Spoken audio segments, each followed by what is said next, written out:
చెప్పండి. Okay, right. And అలాగే స్వామీజీ, ఇప్పుడు ఈ మధ్య కాలంలో తెలంగాణ ఎలక్షన్స్ జరిగాయి. సో తెలంగాణ ఎలక్షన్స్ జరగక ముందే ఎవరు గెలుస్తారు, ఎవరు ఓడిపోతారు, ఇవి కూడా చెప్పేస్తున్నారు. అంటే ఇక్కడ ఈ ఎలక్షన్స్ ఏంటంటే ఒక మనిషికి ఓటు వేయాలి అంటే మనుషులందరూ కలిసి ఒక మనిషిని గెలిపించాలి కదా. ఇప్పుడు అక్కడ ఎవరైతే ఉన్నాడో అభ్యర్థి, అతని జాతకం చూసి చెప్పేస్తున్నారు. మిగతా జనం గురించి ఎందుకు చెప్పట్లేదు? వాళ్ళు ఓటు ఎవరికి వేస్తారు, ఎవరికి వేయరు అనేది ఖచ్చితమైన ప్రశ్న. మనం ఇంతకుముందుకే మాట్లాడాం. చిన్న అవసరాలు మనిషిని చిత్రవాదన చేస్తూ ఉంటాయి. కుటుంబం ఖర్చులు వచ్చేసి 15 నుంచి 25,000 మాత్రమే. అంటే ఒక చిన్న ఓటు వేయడానికని మనుషులు ఆలోచించే స్థితిగతులు మారేశారు. ఈ ఓటు అనేది ఎన్నో సంవత్సరాల క్రితం రాజకీయవేత్తలు కాకుండా ఎంతో ధర్మంగా యుద్ధాలు చేసిన రాజులకే తప్పలేదు. ఎందుకంటే రాజులు కూడా ఎన్నుకోబడ్డ వాళ్ళే. కాకపోతే అప్పుడు ఏంటంటే రాజులు వారి యొక్క బలాన్ని చూసి ఎన్నుకునేవాళ్ళు. ఇప్పుడు ఏంటంటే కొద్దిగా ఈ రాజకీయవేత్తలు ఏంటంటే నాలుకకి ఎవరికైతే బలం ఉంటుందో వాళ్ళ ద్వారా పలుకుబడి వచ్చింది. ఇంకా మనుషులు ఇంకా మారారు. ప్రభుత్వాలు అనుకోలేదు ఇంకా మానవుడు మారతలేడు కానీ అన్న ఆలోచన కాదు. ఇప్పుడే కనిపెట్టే స్థితికి మనం మెల్లిమెల్లిగా వస్తున్నాము. ఇకపైన మనం మంచిగా మారి మంచి నాయకుడిని ఎన్నుకున్నా కూడా మంచి విజయాలు వస్తాయి. ఈ నాయకుడే మనకు శాశ్వతం అనేది రాసి లేదు. ఎందుకంటే భగవంతుడు శాశ్వతమైన వాడు. అది తెలుసుకున్న రోజు అన్ని విజయాలు మనకే వస్తాయి.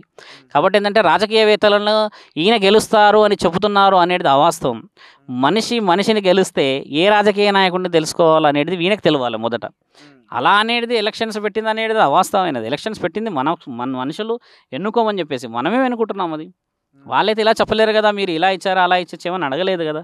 కాబట్టి స్పష్టమైనది మానవులకి ఇంకా రాలేదు. అది వచ్చిన రోజు నాకు తెలిసి ఈ విధంగా మన సంస్కృతి ఉండకపోవచ్చు, ఇంకా బలంగా ఉంటుందని ఆలోచన. ఎందుకంటే ఎవరికి వాళ్ళు రాజకీయ నేతలని చెప్పకూడదు మనం. ఎవరికి వాళ్ళు మహారాజులు కావచ్చేమో. అలాంటి స్థితులు రావాలి కదా. ఇప్పుడు ఒక రాజు మనందరినీ పాలిస్తున్నాడంటే రాజు మంచివాడైన తర్వాత అందరినీ పాలిస్తే అందరూ బాగుండాలన్న ఆలోచన పబ్లిక్ ఇప్పుడు ఈ రోజుల్లో మంచి ఆలోచన వచ్చింది. ఇంకపైన ఇంకేమైనా ఆలోచన రావచ్చు. ఈయన గారే గెలిచారు ఆయన గారే గెలిచారు అనేది కాదు మిత్రమా. గెలిచింది అక్కడ ఒక మనిషి, ఆ మనిషి యొక్క ఉన్న మనోధైర్యము. జెండా గెలవలేదు, ఆయన గారి యొక్క పార్టీ గెలవలేదు. అదే ఆలోచన చేయండి మీరు. ప్రశ్నలు ఎప్పుడైనా కూడా రాజకీయవేత్తల గురించి వేసేటప్పుడు ఆయన గారి యొక్క గుణగణాల గురించి అడగకూడదు, మనిషి యొక్క గుణగణాల గురించి అడగాలి. నీవు ఎన్నుకోకపోతే మరి ఆయన ఎందుకు వస్తాడు అక్కడికి? అదే ఆలోచించాలి. ఒక చిన్న క్వశ్చన్ వేసేసి రాజకీయవేత్తలను ఇబ్బంది పెడితే రాజకీయవేత్తలు మాలాంటి సాధువులు వెంటబడేసి ఇబ్బంది పెడతారు కదా, అది కాదు క్వశ్చన్.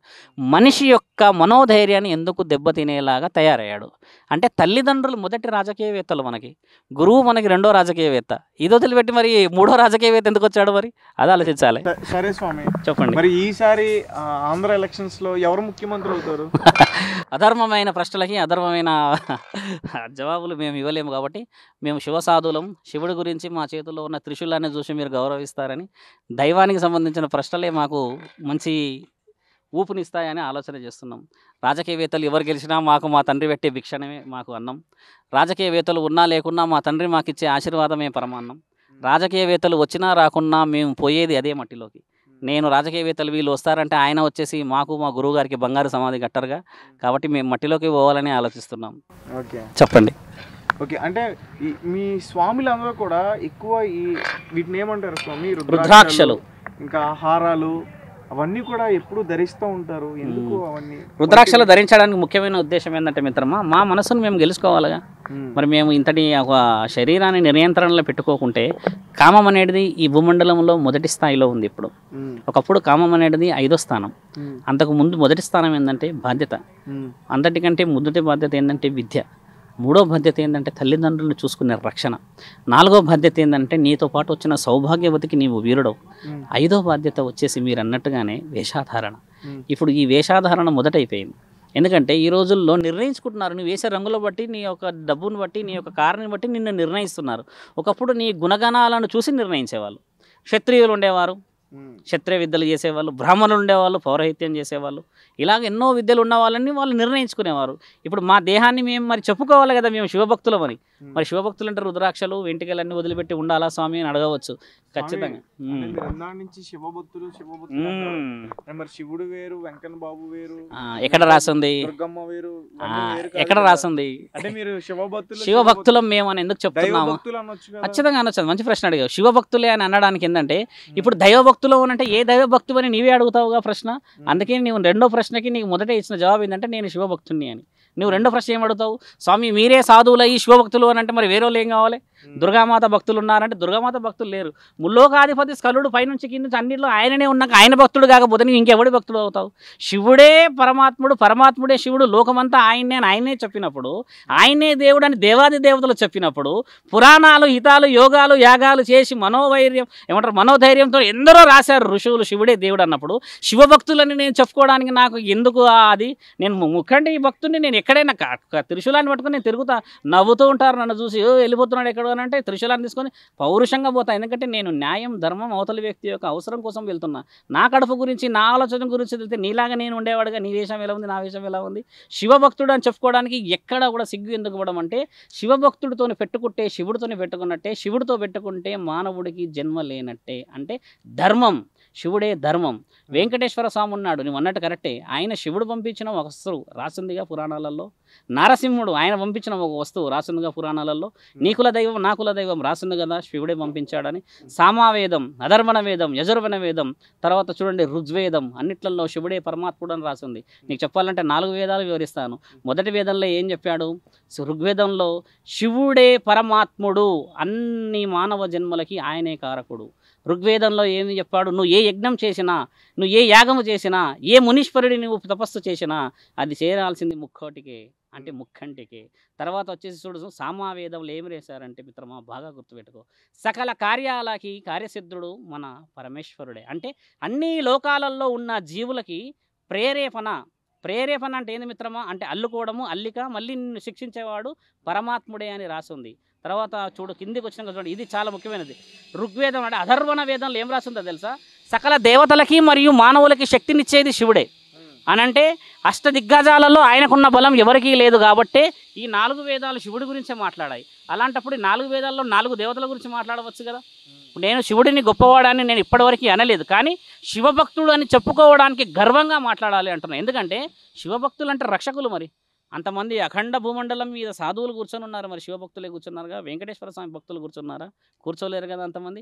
మీరు పెకిలించి చూడవచ్చు ఎంతమంది ఉంటారో శివభక్తులు. భక్తుల గురించి గొప్పగా చెప్పుకోవాలి అంటే దాంట్లో గర్వం ఉంటుంది. తండ్రిని ఎక్కడ తక్కువ చేయలేము మేము, ఏ దేవుణ్ణి తక్కువ చేయట్లేదు. ఎందుకంటే నిర్ణయించబడిన వాళ్ళంతా, తండ్రి కూడా నిర్ణయించబడి మా కోసం వచ్చాడు. భూమండలానికి వచ్చి మాట్లాడతాడు తండ్రి అని రాసుందా పురాణాలలో?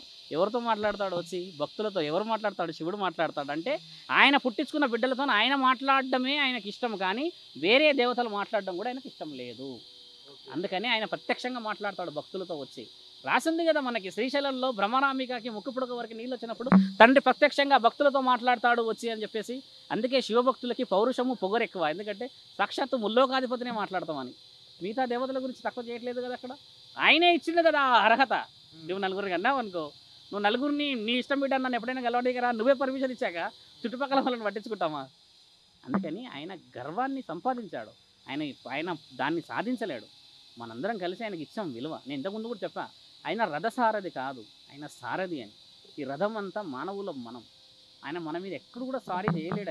ఆయన సారథి, అందుకే కూర్చున్నాడు. రథసారథి అయితే ఇలా కూర్చోవాలి కదా, మరి ఇలా ఎందుకు కూర్చున్నాడు? మరి అదే కదా, భిక్షాటన చేస్తాడు ఆయన. ఎందుకు చేస్తాడు మరి? భిక్షాటన శివుడు ఎందుకు చేస్తాడో ఎప్పుడైనా అడిగారా మీరు ఎవరినన్నా?